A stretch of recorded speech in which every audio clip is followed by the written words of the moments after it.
สบายดีพี่น้องเนาะพบกับอาลีฟาร์มไก่โตอีกเช่นเคยแต่ว่ามื้อนี้อาลีมาอยู่จังหวัดลพบุรีเนาะมาเบิ่งวิธีเฮ็ดเกษตรของคนเมืองไทยเนาะเขาเจ้าอยู่นี่จะเป็นส่วนหลายจะเป็นพื้นเรียบทุกคนเป็นพื้นเรียบทุกคนเบิ่งทางล่างอาลีหรือว่าทางข้างอาลีก็ฮู้แล้วอ๋อถูกนกมาเป็นไส้เนาะเบิ่งก็ฮู้แล้วว่าเขาเจ้านะแบบว่าเฮ็ดเกษตรนะทุกคนเปียกซุ่มตลอดเนาะเปียกซุ่มตลอดแล้วอีกอย่างเขาเจ้าเฮ็ดระบบน้ำหยดเนาะหลายคนอาจจะยังบ่เคยเห็นเนาะโดยเฉพาะแม่นภาคเหนือของเฮาภาคเหนือของเฮานี่อาลียังบ่เคยเห็นผู้ใดเฮ็ดระบบน้ำหยดจักเทื่อทุกคนเดี๋ยวอาลีจะมาทายแต่ละขั้นตอนเนาะแล้วก็ระบบน้ำหยดทุกอันทุกแนวเนาะเขาเจ้าเฮ็ดแบบว่า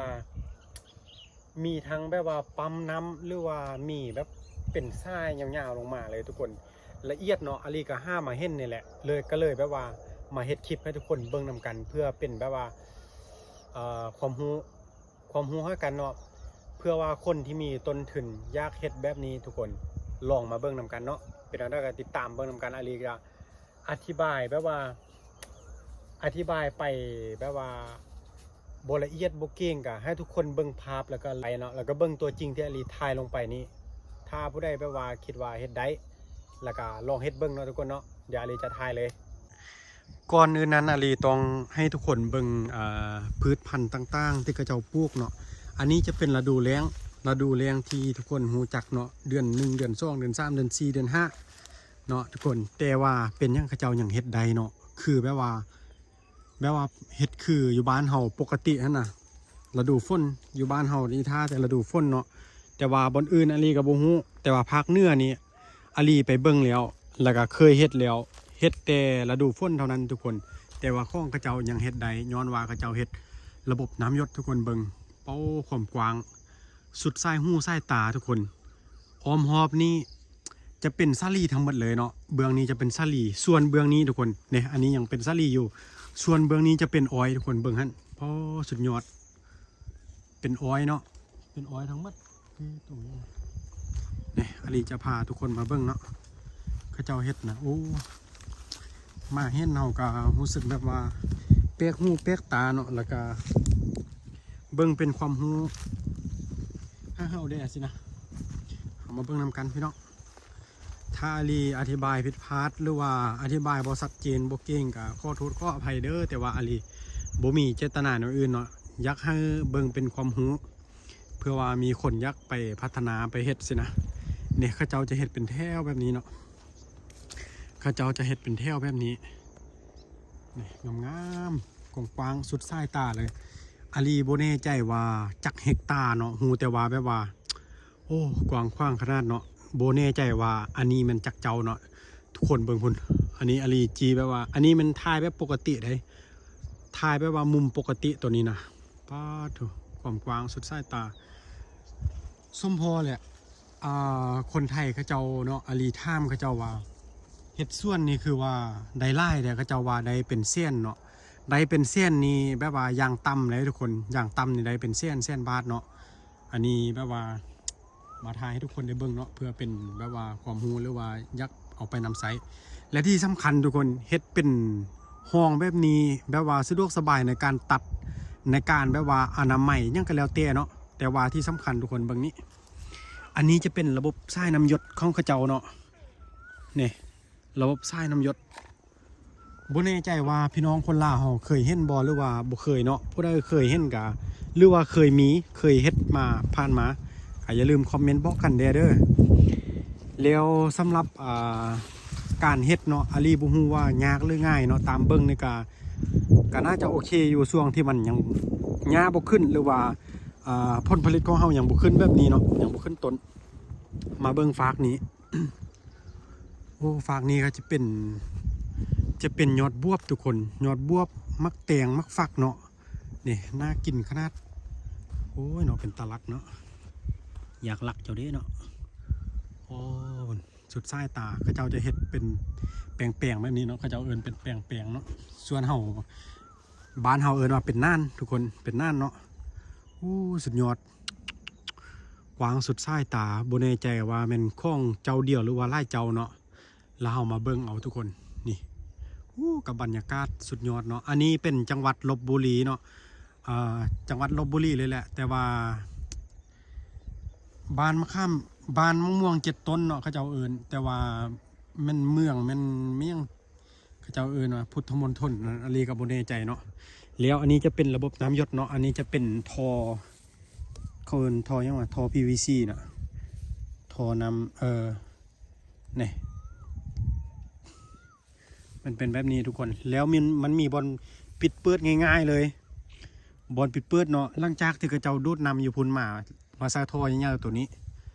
แล้วเขาเจ้าก็ย่างมาเปิดนำตัวนี้ซื่อๆเนี่ยมาเปิดนำตัวนี้ก็นำไล่ไปหดไปพูนสุดสายตาเขาเลยสุดสำได้เขาเจ้าก็ต่อไปสัมพันธ์เนาะ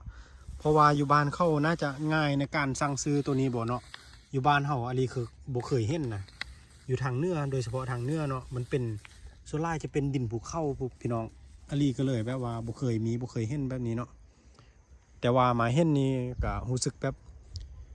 บบว่าเขาเอิ้นอะไรวะมีความรู้เพิ่มขึ้นอีกอันนึงสัญญาเนี่ยแบบนี้ทุกคนเนี่ยการต่อการยั่งกะประมาณนี้เนาะต่อ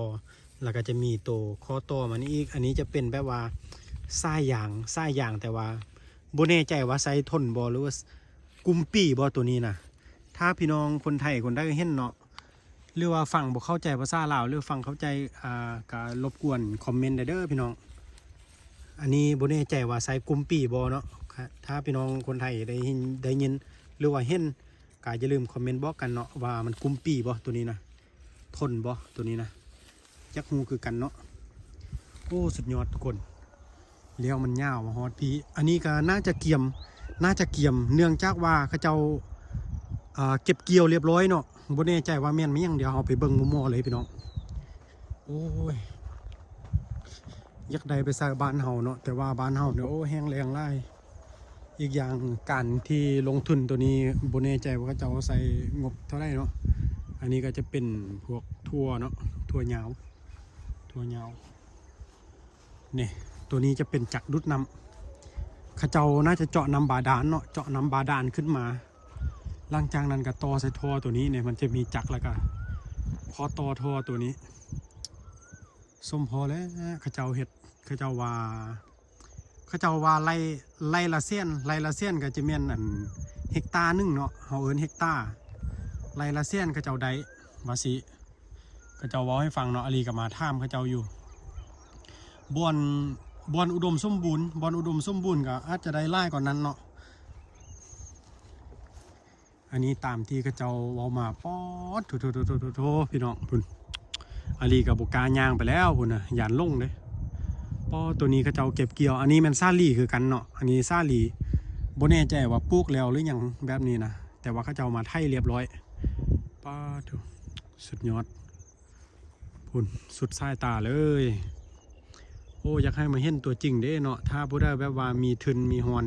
หรือว่ามีความมักอยากเฮ็ดแบบนี้เนาะนี่ผู้ใดแบบว่าทางภาคใต้แหละทางภาคใต้อยู่แถวเวียงจันทน์เนาะอาลีเคยไปเที่ยวทางนั้นเห็นดินเขาเจ้าเป็นแบบเดียวกันนี่อยู่เป็นแบบเดียวกันเนาะกว้างขวางแล้วก็เรียบแบบนี้บ่มีภูผ้าป่าไม้เนาะอยู่บ้านทางเหนือบนส่วนล่ายมันภูผ้าป่าไม้ขนาดเฮ็ดหน้ายังเฮ็ดหน้าขั้นบันไดเนาะเดี๋ยวอาลีจะพาไปเบิ่งพุ่นโอ้อันนี้จะเป็นซาลีอันนี้จะเป็นอ้อยแต่ว่าอาลีก็ยังบ่เห็นแนวอื่นเนาะยังบ่เห็นแนวอื่นเถอะบ่ฮู้ว่าแนวอื่นเขาเจ้าอ๋ออยู่ทางหน้าตอนขับรถเข้ามาทุกคนเห็นเป็นมันต้นเนาะมันจะมีมันต้นเขาเจ้าเอิ้นมันสำปะหลังนะเขาเจ้าคนไทยเนาะเอิ้นมันสำปะหลังเฮาเอิ้นว่ามันต้นป้าพร้อมกับบรรยากาศสุดๆเลยตอนแรงเนาะ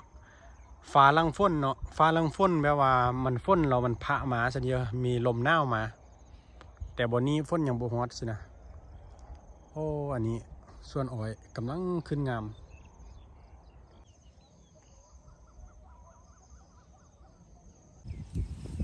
มาถ่ายเบิ่งมัวผลผลิตที่ใดออกมาทุกคนห่วงมันก็เยอะสำเค็ญเนาะแต่ละห่วงเหมือนนี้แล้วมันมีขึ้นทุกต้นทุกอันอย่างง่ายห่วงงามๆเท่านั้นเลยแล้วอีกอย่างก็จะเฮ็ดเป็นเที่ยวแล้วก็ทีแบบนี้เนาะขนาดทีได้นี่เนี่ยยังเป็นห่วงง่ายๆงามๆแบบนี้นะพี่น้อง โอ้สมพอแล้วเขาจะว่าไล่ละเส้นนะสุดยอดว้าวตัวนี้แห้งหายทุกคนสังเกตบางง่ายๆเลยเด้เขาเจ้าจะวางทอตัวนี้ยาวๆมาเนี่ยเป็นเส้นแบบนี้เป็นเส้นแบบนี้มาเนาะโอ้เขาเจ้าจะปล่อยนำตั้งแต่พุนมาเนาะเนี่ยกำลังขึ้นเนี่ยกำลังงามเป็นเท่วละเอียดแบบนี้เลยขอบใจที่พามาเบิ่งที่พามาเห็นเนาะรู้สึกมักอยู่ทุกคนแบบว่าใจเฮากับมักเกษตรมักการปลูกผักปลูกมีปลูกผลผลิตต่างๆแล้วก็เลี้ยงเป็ดเลี้ยงไก่เนาะเลี้ยงหมูเลี้ยงม้าเลี้ยงงัวเลี้ยงควายอยู่บ้านสินะมักอยู่แล้วเรามาเจอแบบนี้ถ้ามีดินแบบว่าสถานการณ์แบบนี้หรือว่ามีต้นทุนเนาะทุกคนเนาะก็ยักลองเบิ่งอยากเฮ็ดแบบหลายฤดูนะคือฤดูนี้บ้านเฮานะจะบ่เฮ็ดแล้วเนาะเพราะว่าบ่มีน้ำหดเนี่ยบ้านอยู่บ้านเข้าเรามันเป็นดินเพียงแบบนี้เราวางระบบน้ำหยดแบบนี้ง่ายๆเลยเนาะอันนี้น่าจะเป็นสายไฟที่ต่อมาจากบ้านเนาะต่อมาจากบ้านแล้วก็พร้อมกับสายน้ำหยดต่างๆอันนี้จะเป็นพวกท่อเก่าที่เขาจะเอามาเปลี่ยนเนาะหลังจากที่มันใส่ดนใส่นั้นเรามันแตกมันหักเนาะต้องได้เปลี่ยนมาโอ้คัก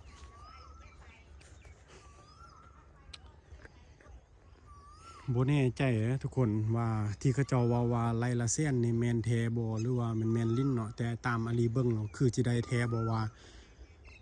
ตัวที่เขาเจ้าเฮ็ดเนี่ยนะมันเห็นพ่นแท้ๆทุกคน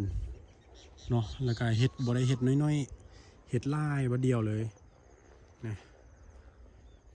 ทุกสุดยอดเห็นแล้วก็นี่แหละเพิ่นว่านะบ่ออกจากบ้านบ่เห็นด่านแดนไกลแม่นแท้ๆเกิดมาเนี่ยคันบ่มานี่ก็คือสิบ่เห็นหุศาสตร์นี่เนาะอันนี้ก็จะเป็นเฮือนเอื้อยอายเพิ่นเนาะที่ว่าให้มาเที่ยวมาลิ้นในมื้อนี้ทุกคนแล้วอาลีก็จะกลับไปเฮือนละตอนนี้เนื่องจากว่าเขาเจ้าสิไปลิ้นต่อเนาะไปอาบน้ำตอนกลางคืนอาลีก็เลยแบบว่าถามเขาเจ้าว่าเป็นหยังเขาเจ้าจึงปลูกแบบเลียนกันนั้นนะเขาเจ้าก็เลยลองบอกว่าไปเบิ่งแม่ว่าซั่นอาลีก็เลยย่างมาเฮ็ดคลิปพร้อมเลยเนาะก็เลยมาเห็นแบบมันเป็นแบบนี้คือแบบว่ามันออกมาเป็นแถวงามๆแบบเสมอกันเนาะทุกคนเนาะเพราะว่าเขาเจ้าแบบปล่อยน้ำหดน้ำมันตลอดหั่นน่ะเฮ็ดให้มันขึ้นแบบนี้งามแบบนี้เสมอกันเนาะคักเดี๋ยวคลิปนี้ก็ขอจบเพียงเท่านี้เด้อพี่น้องมียังสงสัยก็อย่าลืมถามกันเข้ามา